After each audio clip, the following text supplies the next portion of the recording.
Olá, eu sou Anderson Santana e esta edição do Pauta Especializada irá abordar o jornalismo político. Para tratar deste segmento, contamos com a presença dos jornalistas Walter Santos e Rejane Negreiros.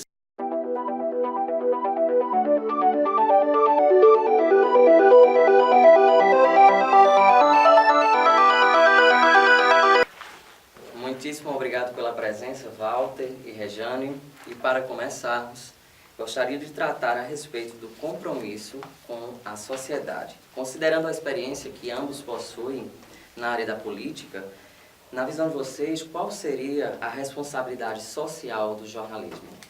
Walter? Olha, a cidade de João Pessoa, estado da Paraíba, Brasil, vive nessa questão da responsabilidade um processo que eu vejo de crise. Eu identifico veículos que estão tendo essa preocupação ética, mas numa escala de mercado, nós percebemos que os veículos estão, ao contrário desse zelo, estão engajados dentro de uma outra perspectiva, que é de mercado, de sobrevivência desses veículos, em que a questão da sociedade como premissa, como principal objetivo, fica em terceiro plano, quarto plano.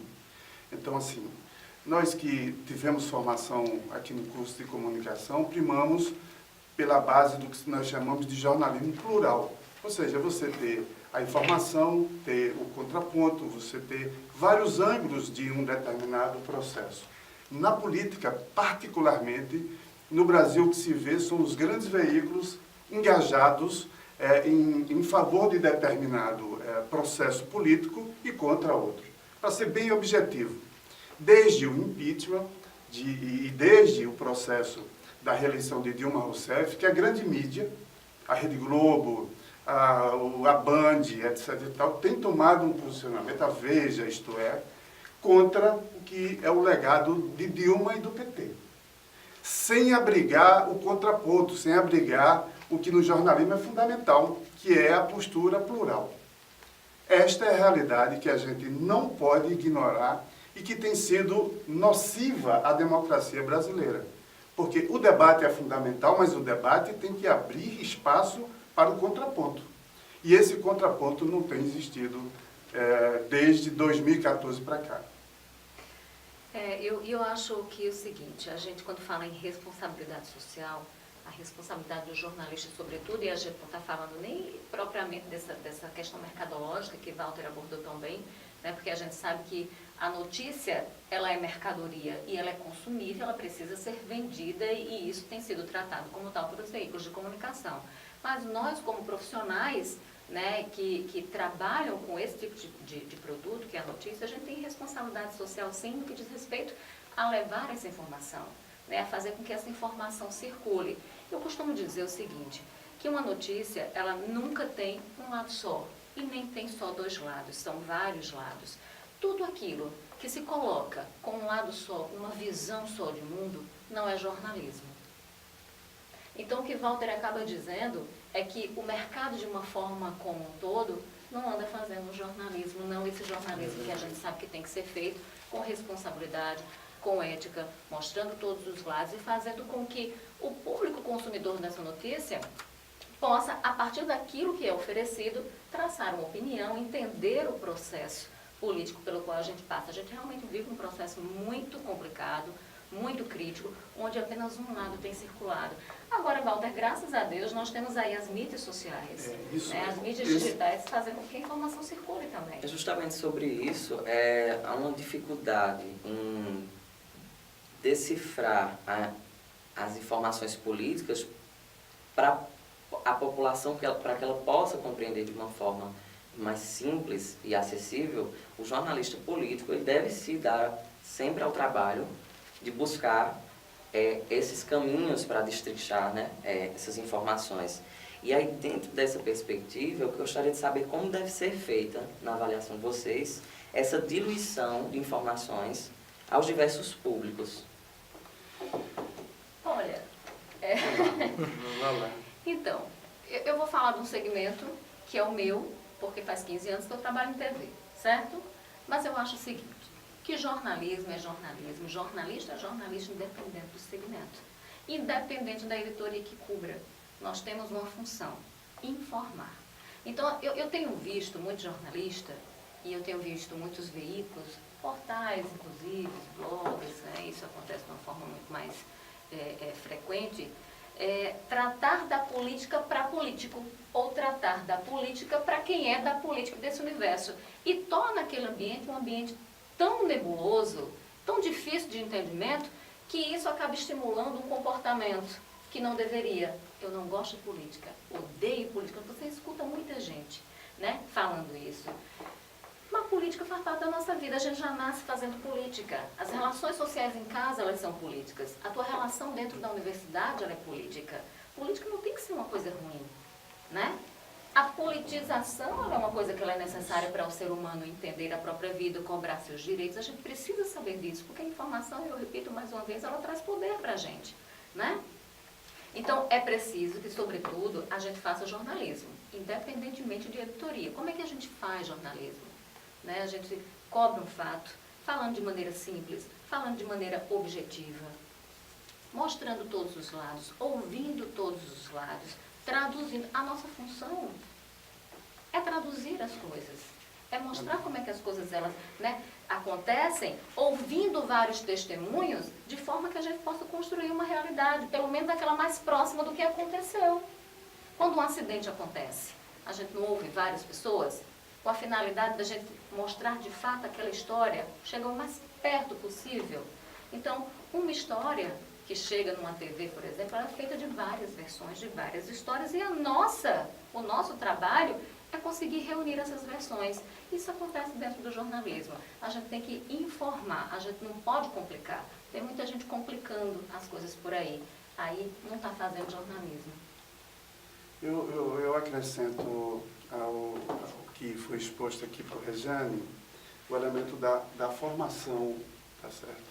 Porque quem passa por um curso como é o dela, o caso dela, o meu caso, e de tantos outros, eu acho que você abriga, tá certo, uma carga de conhecimento que lhe será indispensável no curso de sua vida. Diferentemente, por exemplo, hoje, o universo das mídias digitais oferta informação instantânea, informação numa rapidez da luz, mas tem muito lixo nessa exposição. Inclusive, eu nem vou falar dos fakes, né? Não vou falar das mentiras. Hoje mesmo o cara disse, Arlindo Cruz morreu, puxa vida, aí alguém me mandou assim, não, foi sacanagem e tal, mas você olha só, Arlindo Cruz, bicho, pô, e a internet, ela permeia muito esse espaço de pântano e muitos blogueiros sem formação, tá certo?